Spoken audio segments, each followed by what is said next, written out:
El derecho laboral surge como una respuesta a las condiciones de trabajo en la época de la Revolución Industrial, donde se buscaba proteger a los trabajadores frente a ciertos abusos que se empleaban o se suscitaban dentro de su mismo lugar de trabajo. ICA 2003. Buenos días, compañeros, compañeras y abogado Baxi Cedeño. Nuestro grupo de trabajo está conformado por los estudiantes Mateo Zambrano, Junior Valladolid y en este caso quien les habla al momento, José Suárez. Y hoy les traeremos a colación el tema de la historia, las etapas del derecho laboral y ciertas pautas que se han ido desarrollando mediante el avance del paso del tiempo. Bueno, como introducción al derecho laboral tenemos que esta es una rama del derecho que se centra en la regulación de las relaciones laborales entre empleadores y trabajadores, como bien lo sabemos. Su objetivo principal, bien, es proteger los derechos laborales de los trabajadores, garantizando condiciones laborales mayormente justas, mayormente equitativas entre el poder de las partes involucradas. Este campo del derecho surge como una respuesta a las injusticias sociales, a las injusticias socioeconómicas que se intensificaron en el paso del tiempo. En este caso, por ejemplo, podemos poner la revolución industrial y luego con el desarrollo del capitalismo. Bueno, también un ejemplo de esto es que a medida de que las fábricas crecían, la producción se intensificaba y los trabajadores se encontraban en situaciones de vulnerabilidad, lo que llevó también a una necesidad de generar marcos legales más justos y equitativos que salvaguarden sus derechos y su dignidad. Como siguiente punto tenemos la evolución del derecho laboral, los orígenes del derecho laboral como tal. Para Jaramillo y Ashir, 2011, el derecho laboral evolucionó hacia lo que hoy conocemos como derecho del trabajo, que es una disciplina que se adapta a las transformaciones sociales y socioeconómicas. Bueno, en la historia la podemos resumir como la etapa del esclavismo, la etapa del feudalismo y del capitalismo, dicho de otras palabras. Bueno, en el esclavismo más bien lo que se generaba entre la relación del trabajador y el empleador era que carecían de libertad y derechos al estar sujetos a la voluntad absoluta de sus dueños, ya que en este caso, por algo puse las comillas, no era un trabajador y no era un empleador como tal, ya que más bien eran simples objetos pertenecientes a ciertas personas. Bueno, no existía un concepto de remuneración también o elección en el trabajo para las personas que le servían a sus dueños.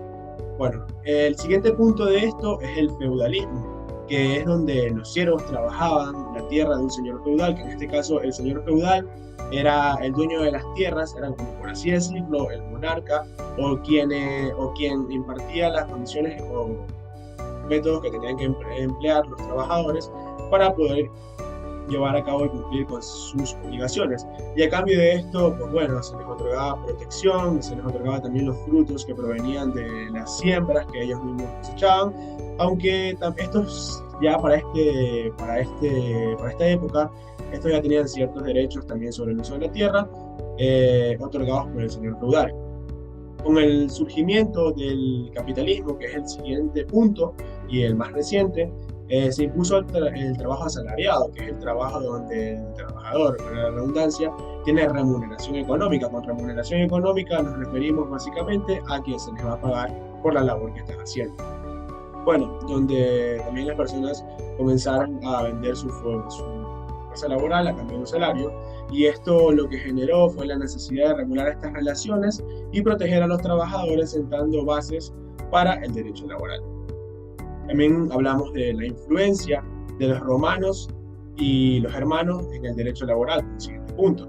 Bueno, los romanos como tal sentaron principios legales fundamentales sobre obligaciones y contratos que mantenían en acuerdos bilaterales y elementos esenciales para futuras relaciones laborales, ya que sus estructuras legales también generaron nociones sobre contratos de trabajo y ciertas responsabilidades que adquirían. Los pueblos germanos, por su parte, más bien lo que trataban de introducir era las ideas de dependencia y de lealtad en sus vínculos sociales, que fueron influyendo a medida de la evolución de la relación feudal y también la concepción de la protección de los derechos mutuamente entre empleador y trabajador. Conceptos que luego se integrarían en el relaciones laborales que conocemos hoy en día. Bueno, la evolución del derecho laboral, más bien, como ya lo mencionaba, ha sido un proceso de constante cambio, ya que como conocemos, el derecho y la sociedad va evolucionando conforme el paso del tiempo. Bueno, ahora pasamos también a las etapas, la cual traemos a colación, la etapa de previsión, la etapa de tolerancia y la etapa de reconocimiento. Bueno, la primera de estas nos habla como tal que durante la fase que se extiende desde finales del siglo XVIII hasta finales mediados del siglo XIX, el Estado liberal adoptó una postura de rechazo hacia la organización de los trabajadores, donde también se prohibieron los sindicatos, que como bien conocemos, los sindicatos son los grupos de trabajadores que pueden reclamar sobre ciertos derechos y hacen un consorcio, o sea, un grupo para poderse representar a sí mismo. Bueno, el Estado liberal adoptó una postura de rechazo hacia estas organizaciones de los trabajadores y se prohibieron los sindicatos y también se consideraba la intervención estatal en las relaciones laborales que para ellos era muy necesario. Bueno, los trabajadores, al carecer de esta representación que los daban de ejercer por sí mismos, enfrentaron condiciones laborales un poco más extremistas, precarias y todo lo que conlleva con los demás sinónimos, lo que lleva a la formación clandestina de sindicatos y movimientos laborales. Como siguiente punto tenemos lo que conocemos como la etapa de tolerancia, ya que esta, a medida que las condiciones laborales se deterioraban, las protestas de los trabajadores se intensificaban, ya que obviamente en primer punto les prohibían totalmente y ellos seguían en su lucha constante por hacer valer este sindicalismo, los sindicatos.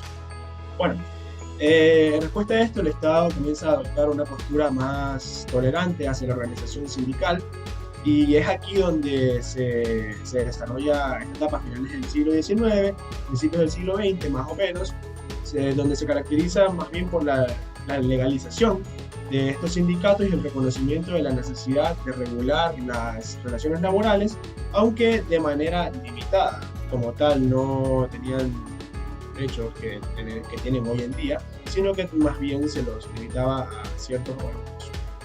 Bueno, en la etapa de reconocimiento, que es la más actual, pues bueno, como la palabra mismo lo dice, reconocimiento, trata de reconocer el sindicalismo, los sindicatos. Bueno, esto surge a partir del mediados del siglo XX, en donde se produce un cambio significativo en la percepción del trabajo, de los derechos laborales. Y bueno, esta etapa más bien se suele caracterizar por el reconocimiento formal de los derechos laborales por parte del Estado, ya que ésta comienza a intervenir activamente para proteger a los trabajadores, en donde también, como bien lo supe mencionar con anterioridad, se promulgan leyes, se crean marcos jurídicos que beneficien de cierto punto o se respeten los derechos de los trabajadores, como por ejemplo la jornada laboral de tal hora a tal hora, el salario mínimo, la seguridad social. En este caso, en Ecuador tenemos el claro ejemplo de que los trabajadores tienen que tener centrados, afiliados al IES, y la negociación colectiva. Bueno, a continuación mi compañero Junior Valladolid les complementará más información. Yo le voy a hablar de la relación laboral y el contrato de trabajo. La relación laboral se caracteriza por la existencia de un contrato de trabajo que establece una relación de sujeción y subordinación entre el trabajador y el empleador. Esta situación jurídica tiene como características y consecuencias muy concretas, como la relación de sujeción. El trabajador somete su libertad a un tercero, en este caso vendría siendo el empleador, para que dirija su actividad. Por eso, la nota distintiva del contrato de trabajo es la subordinación.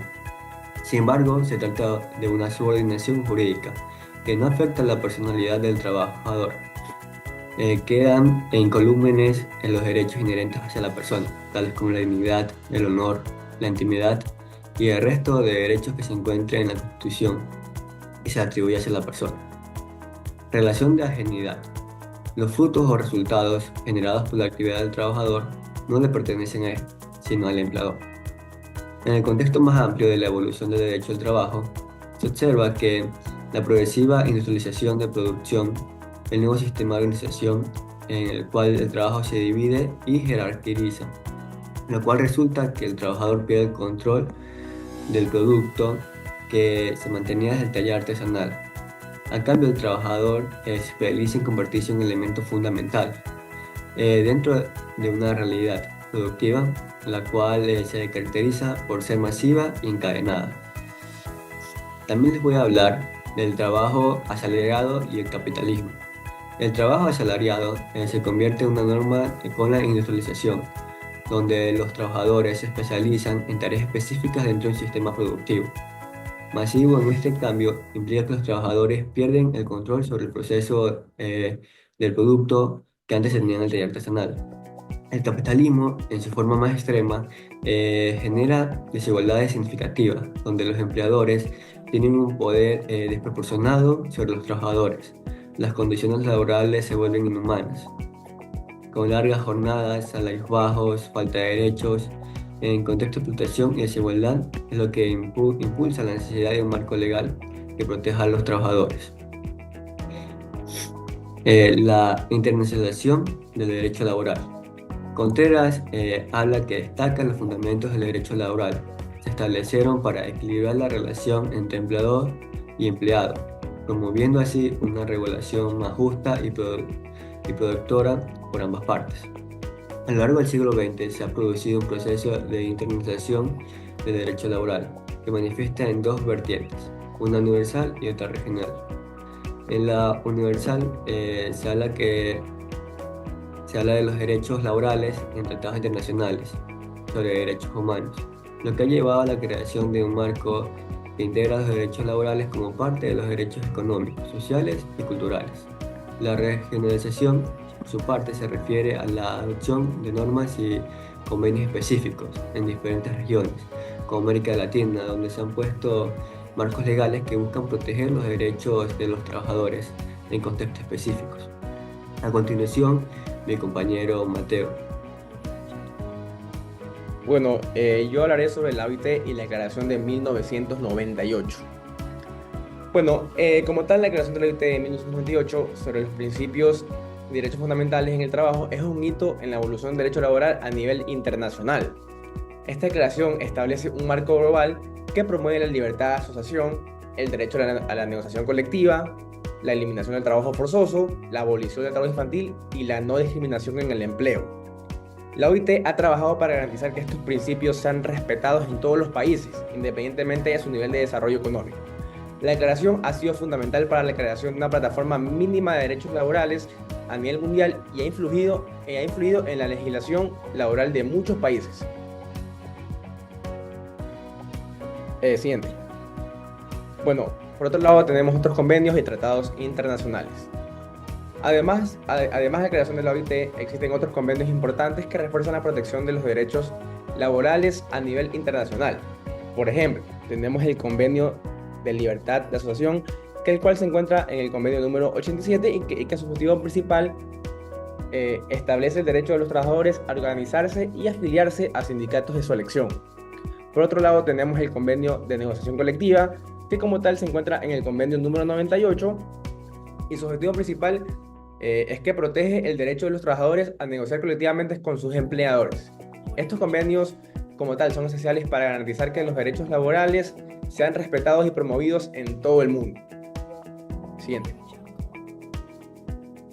Bueno, por otro lado tenemos la aplicación del derecho laboral en Ecuador.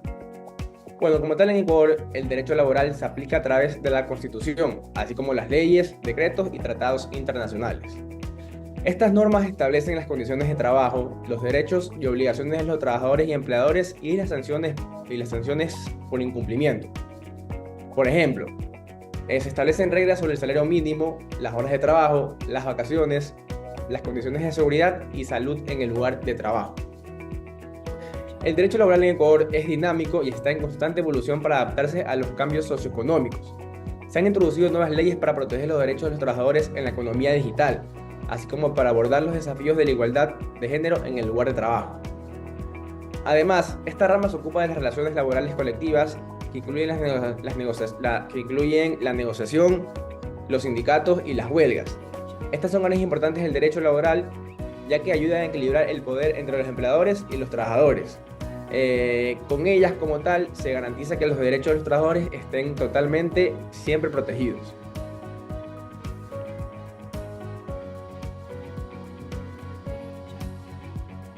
Bueno, para finalizar, Tenemos la conclusión general, en la que abordamos a que el derecho laboral ha evolucionado significativamente desde sus inicios, adaptándose a los cambios socioeconómicos y buscando equilibrar las relaciones entre trabajadores y trabajadores.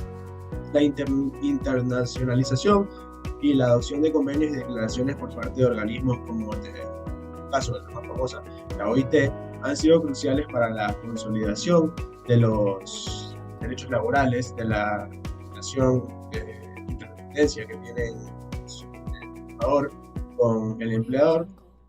Y también esto se ha ido viendo a medida de que el mundo del trabajo sigue cambiando, con la constante evolución, que con el paso de los años, bueno, el derecho evoluciona, con la digitalización, la globalización, y también es esencial continuar promoviendo y protegiendo estos derechos, y no solo manteniéndolos, sino que, como bien lo menciono, ir evolucionando para mejoras o beneficios de los trabajadores en este caso. Bueno, como siguiente punto tenemos las referencias bibliográficas. Para finalizar, que en este caso tenemos la primera de estas, que es Mujica. Que es Mujica 2003. La siguiente es Contreras 2022, Jaramillo Yacir 2011, y la última en este caso que es de Bosa 2014, que nos habla del surgimiento del derecho laboral y fue la fuente empleada, la fuente mayoritaria para extraer la información que traemos a colación dentro de esta investigación. Bueno, una frase que nos pareció motivadora y alentadora y que se relaciona al producto de este trabajo de investigación es que las personas trabajan por dinero, pero hacen un esfuerzo adicional para obtener reconocimientos y elogios, a su vez también ciertas recompensas. Dale Carnegie. Señoras y señores, muchas gracias.